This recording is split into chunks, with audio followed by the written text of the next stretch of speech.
Here is how you can make Valorant more vibrant and colorful on AMD graphics cards.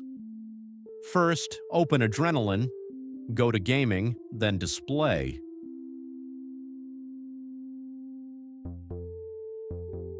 Click on Custom Color and enable color temperature control.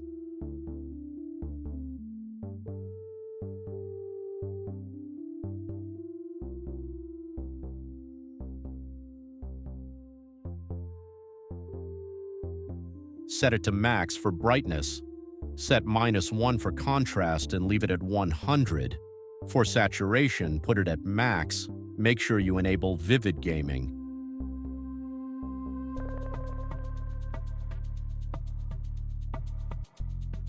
Now open Valorant. Go to Settings, then Video, then Graphics Quality.